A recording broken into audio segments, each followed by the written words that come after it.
अस्सलाम वालेकुम। कैसे हैं आप लोग? उम्मीद है आप लोग ठीक होंगे। जैसा कि आप जानते हैं हम लोगों ने 9th क्लास की केमिस्ट्री स्टार्ट की, जिसका हम लोग फर्स्ट चैप्टर पढ़े हैं फंडामेंटल ऑफ केमिस्ट्री। तो आज जो हमारा टॉपिक था उसमें हम लोगों ने मोल को स्टडी किया था और इसमें देखा था कि हमने जो मोल होता है उसके अंदर जो एवोगैड्रो नंबर ऑफ पार्टिकल्स के बराबर होता है। इसके अलावा हमने देखा था कि अगर हमें number of particles and number of moles दिए और मैस दिया हो तो हम इनके दरमियान रिलेशन क्या है और हमने मैस और नंबर ऑफ मोल को कैसे कैलकुलेट करना है। तो आगे जो हमारा है वो सारा इसी की बेस पर है कि जो मोल है उसके अलावा जो मोल है वो हम नंबर ऑफ पार्टिकल्स के लिए कैसे इस्तेमाल कर सकते हैं, मैस के लिए कैसे इस्तेमाल कर सकते हैं। इस सब को हम क्या कहेंगे, केमिकल कैलकुलेशन कहेंगे। तो वन बाय वन इसको देखेंगे विद एग्जांपल। सबसे पहले वो कहते हैं in chemical calculation we calculate number of mole and number of particle of given mass of a substance. वो कहते हैं कि हम जो नंबर ऑफ मोल्स और नंबर ऑफ पार्टिकल्स कैलकुलेट कर सकते हैं अगर हमें मैस दिया हो। अगर हमें मैस दिया हो तो हम नंबर ऑफ पार्टिकल्स और नंबर ऑफ मोल्स कैलकुलेट कर सकते हैं। सिमिलरली अगर हमें नंबर ऑफ पार्टिकल्स दिए हो तो हम नंबर ऑफ मोल्स और मैस कैलकुलेट कर सकते हैं। तो ये तीनों चीज़ें हैं आपस में क्या कर रही हैं, इंटर रिलेट कर रही है, इंटरलिंक कर रही हैं। अगर इनमें से हमें एक भी चीज़ दी गई है तो हम बाकी दो चीज़ों को फाइंड कर सकते हैं। आगे वो देखते हैं in the calculation are based upon the mole concept. ये सब चीज़ें इन दोनों में मैस पे और नंबर ऑफ पार्टिकल्स में जो कॉमन चीज़ है वो क्या है, मोल है। अब वो कहते हैं in first calculated number of particles from calculated number of moles with the following equation. सबसे पहले हम देखेंगे कि नंबर ऑफ मोल्स कैसे कैलकुलेट करेंगे। नंबर ऑफ मोल्स हमारे पास किसके बराबर होते हैं, नॉन मैस ऑफ सब्सटेंस और मोलर मैस ऑफ सब्सटेंस। यानी कि अगर हमें नंबर ऑफ मोल कैलकुलेट करने के लिए दिए जाए तो हम कैसे करेंगे, पहले हम उसका लेंगे मैथ, फिर उसको डिवाइड कर देंगे उसके मोलर मैथ से, तो हमारे पास आ जाएंगे नंबर ऑफ मोल्स। आगे वो कहते हैं अगर हमें नंबर ऑफ मोल दिए गए हो और उसमें से हमने नंबर ऑफ पार्टिकल्स कैलकुलेट करने हैं तो उसका क्या फॉर्मूला है। नंबर ऑफ पार्टिकल हमारे पास किसके बराबर होंगे, number of mole multiplies Avogadro number. यानी कि हमारे पास जितने भी अगर हमारे पास कोई भी कंपाउंड है, कोई भी सब्सटेंस है, उसमें नंबर ऑफ पार्टिकल कैलकुलेट करने हैं तो कैसे कैलकुलेट करेंगे। सबसे पहले जो हमारे पास नंबर ऑफ मोल है उसको मल्टीप्लाई कर देंगे एवोगैड्रो नंबर से। आगे है मोल मैस कैलकुलेशन। इसमें भी वही है जो हम ऊपर स्टडी करके आए हैं, यानी नंबर ऑफ मोल किसके बराबर है, मैस बाय मोलर मैस के। आगे वो कहते हैं इस इक्वेशन को हम रीअरेंज करके इससे मैस भी कैलकुलेट कर सकते हैं। यानी कि जो मोलर मैस है इधर जाके क्या हो जाएगा, इधर डिवाइड हो रहा है तो उधर जाके मल्टीप्लाई हो जाएगा, यानी number of mole multiply molar mass. तो यानी हमने इन चीज़ों में तीन चीज़ें कैलकुलेट कर सकते हैं, पहले नंबर ऑफ मोल, दूसरा मैस ऑफ सब्सटेंस और तीसरा नंबर ऑफ पार्टिकल्स। इन दोनों में जो एक नंबर कॉमन चीज़ है वो क्या आ रही है, number of mole. Number of मोल हमें चाहिए नंबर ऑफ पार्टिकल कैलकुलेट करने के लिए भी, और किसी भी सब्सटेंस का मैस भी कैलकुलेट करने के लिए हमें क्या चाहिए, नंबर ऑफ मोल्स चाहिए। तो नंबर ऑफ मोल्स का क्या फार्मूला होगा, mess of substance by molar mess of substance. आगे उन्होंने हमें एग्जाम्पल दी हुई है जिसमें हम लोगों ने मोल को कैलकुलेट करना है। आगे वो कहते हैं कि आपके पास एग्जाम्पल में उन्होंने कहा कि आपके पास जो एलिमेंट है, जो एटम है वो कौन सा है, कार्बन है। उसका जो मैस हमें दिया हुआ है वो कितना है, 9 ग्राम है।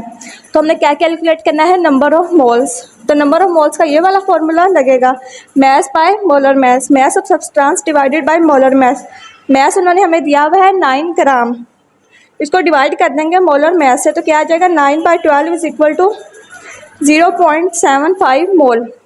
तो अगर हमें नंबर ऑफ मोल कैलकुलेट करने के लिए दिए तो किसके बराबर होंगे, मैस बाय मोलर मैस। अब जो यहाँ पे मोलर मैस है वो एक इम्पॉर्टेंट चीज़ है। मोलर मैस जो है वो आपको एटम का भी दिया जा सकता है फाइंड करने के लिए, मॉलिक्यूल का भी दिया जा सकता है और आयनिक कंपाउंड का भी दिया जा सकता है। तो आपको जिस चीज़ का याद करना है वो एटम्स का है। अगर आपको एटम्स का आता होगा तो आप मॉलिक्यूल्स का खुद ही कैलकुलेट कर सकते हैं। आगे है मोल पार्टिकल कैलकुलेशन, कि अगर आपके पास पार्टिकल कि अगर आपको पार्टिकल कैलकुलेट करने के लिए दिए जाए तो आप कैसे करेंगे। In this we calculate the number of mole from the given number of particles, these particles में बी एटम, मॉलिक्यूल। यानी कि अगर आपके पास आपने नंबर ऑफ मोल कैलकुलेट करने हैं लेकिन आपको मैस नहीं दिया गया, इस केस में हमारे पास कंपलसरी क्या है, मैस है। और इस इक्वेशन में हमारे पास नया फार्मूला है नंबर ऑफ मोल का given number of particles bye Avogadro number, यानी हमें नंबर ऑफ पार्टिकल्स दिए गए होंगे और एवोगैड्रो नंबर से हमने उनको डिवाइड कर देना है, तो हमारे पास क्या आ जाएगा, नंबर ऑफ मोल आ जाएगा। तो number of mole is equal to given number of particle divided by Avogadro number. तो हमारे पास नंबर ऑफ मोल्स फाइंड करने के दो फार्मूले हैं, एक जिसमें हम मैस के साथ कर सकते हैं, दूसरा हम जिसमें नंबर ऑफ पार्टिकल के साथ कर सकते हैं। आगे उन्होंने कहा है अगर इस क्वेश्चन को हम रीअरेंज करें तो हम इससे नंबर ऑफ पार्टिकल्स पे कैलकुलेट कर सकते हैं। कैसे करेंगे, एवोगैड्रो नंबर जो है वो इधर डिवाइड हो रहे हैं तो उधर जाके क्या हो जाएंगे, मल्टीप्लाई हो जाएंगे। तो क्या बनेगा, number of particles is equal to number of moles multiply 6.02 multiply 10 की पावर 23। आगे उन्होंने हमें एक समरी सी दी हुई है जिसमें उन्होंने हमें कहा है कि हम लोगों ने मोल दिया गया तो उसमें से हमने नंबर ऑफ मैस भी फाइंड करना है, नंबर ऑफ पार्टिकल्स भी फाइंड करने हैं। अगर हमें नंबर ऑफ पार्टिकल्स फाइंड करने के लिए दिया जाए तो हम कौन सा फॉर्मूला लगाएंगे, एवोगैड्रो नंबर वाला, यानी मोल मल्टीप्लाई एवोगैड्रो नंबर। हमारे पास क्या आ जाएंगे, नंबर ऑफ पार्टिकल्स। और अगर हमें मैस कैलकुलेट करने के लिए दिया जाए तो हम क्या फॉर्मूला लगाएंगे, mole by mass by molar mass. तो हमारे पास क्या आ जाएंगे, नंबर ऑफ मोल्स आ जाएंगे। यानी नंबर ऑफ मोल्स फाइंड करने के दो फॉर्मूले हैं, एक मैस वाला और एक नंबर ऑफ पार्टिकल वाला। और इसके अलावा हम जो मोल है उससे मैस भी कैलकुलेट कर सकते हैं और नंबर ऑफ पार्टिकल भी कैलकुलेट कर सकते हैं। आगे हम इनको एग्जांपल से देखते हैं, वन बाय वन के हम लोग इनको कैसे कैलकुलेट करेंगे। एक में हम इसका मैस कैलकुलेट करेंगे, दूसरे में इसका नंबर ऑफ पार्टिकल्स कैलकुलेट करेंगे। अब हम लोग इसके एग्जांपल्स देखेंगे कि हमें अगर हम नंबर ऑफ मोल्स दिया गया हो तो हम उसमें से मैस या नंबर ऑफ पार्टिकल्स कैसे कैलकुलेट कर सकते हैं, या अगर हमें मोल दिया गया तो उसमें से हम number of molecules, number of atoms, number of particles कैसे कैलकुलेट करेंगे। तो सबसे पहले हम पहले एग्जाम्पल देखते हैं। उन्होंने कहा है कि हमने कैलकुलेट करने हैं number of mole, number of particles, number of atoms, इसमें 6 ग्राम वाटर में, यानी कि हमें मैस दिया गया है और हमने कैलकुलेट करना है number of mole, number of particle, number of atoms. तो सबसे पहले हमारे पास जो मैस है वाटर का वो कितना है, 6 ग्राम जो उन्होंने हमें दिया है। और मोलर मैस जो है वो हमने खुद कैलकुलेट करना होता है, वो हमारे पास 18 आता है। कैसे आएगा, वाटर का फार्मूला होता है H2O, 2 हाइड्रोजन का 2 मल्टीप्लाई 1 इसका एटॉमिक मैस है, 1 मल्टीप्लाई 16, तो 2 + 16 किसके बराबर हो जाएगा, 18। तो हमारे पास मोलर मैस जो है वाटर का वो कितना आता है, 18 आता है।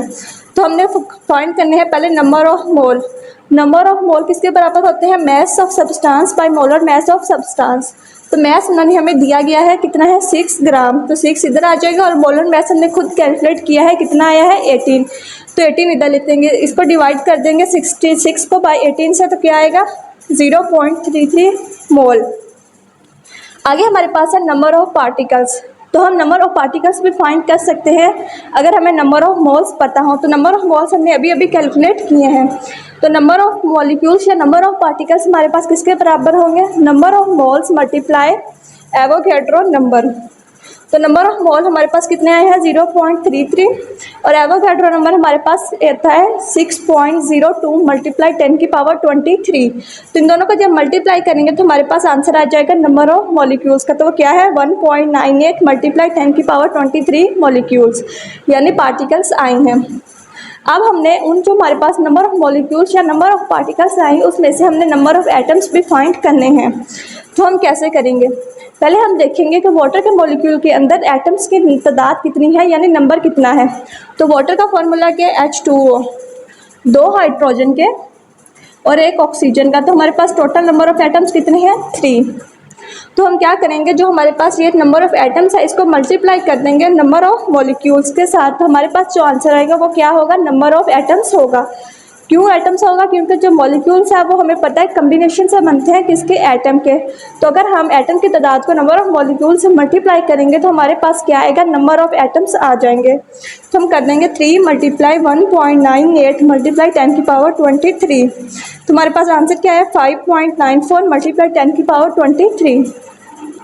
तो ये एक सिंपल सा क्वेश्चन है, बस आपको मतलब कि इसकी मोलर मैस वगैरह कैलकुलेट करने आनी चाहिए, इसका आपको एटम्स की तादाद पता होनी चाहिए और इसके अलावा आपको फार्मूलेस याद होने चाहिए। तो सबसे पहले हमने कौन सा फॉर्मूला लगाया, नंबर ऑफ मोल्स वाला, जिसमें हमने मैस और मोलर मैस दिया गया था, हमने उसके जरिए नंबर ऑफ मोल फाइंड किया। फिर हमने नंबर ऑफ मोल की मदद से आगे नंबर ऑफ पार्टिकल्स फाइंड किए, और फिर नंबर ऑफ पार्टिकल्स की मदद से आगे हमने नंबर ऑफ एटम्स फाइंड किए।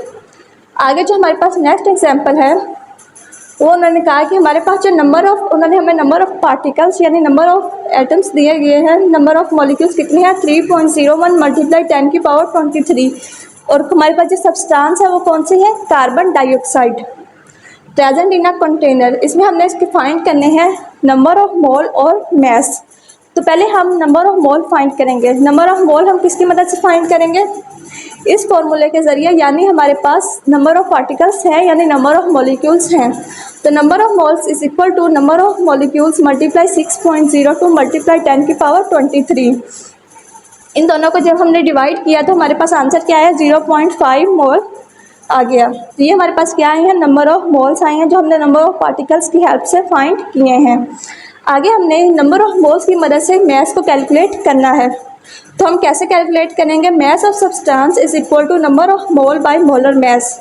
तो मोलर मैस हम कार्बन डाइऑक्साइड का कैसे कैलकुलेट करेंगे, कार्बन का होता है 12 प्लस, हमारे पास कार्बन का एक ही है तो एक ही आएगा, और ऑक्सीजन के हमारे पास 2 हैं तो 2 मल्टीप्लाई 16, 12 प्लस हमारे पास आंसर क्या आया 44। तो हम नंबर ऑफ मोल को मल्टीप्लाई कर देंगे मोलर मैस से, तो हमारे पास क्या आ जाएगा, मैस आ जाएगा। नंबर ऑफ मोल थे हमारे पास 0.5 और मोलर मैस है 44। जब इन दोनों को मल्टीप्लाई किया तो आंसर हमारे पास 22 ग्राम आया। तो ये हमारे पास इस तरह क्वेश्चंस होते हैं। इस तरह आपसे अब आप कभी मैथ्स पूछ सकते हैं, कभी नंबर ऑफ मोल्स, कभी नंबर ऑफ पार्टिकल्स, कुछ भी आपसे पूछ सकते हैं। जो इंपॉर्टेंट चीज़ है आपको मोलर मैथ्स ज़रूर आने चाहिए। इसके अलावा अगर आपने कोई भी क्वेश्चन वगैरह पूछना हो तो आप मुझसे कमेंट बॉक्स में पूछ सकते हैं। Thank you. अल्लाह हाफिज़।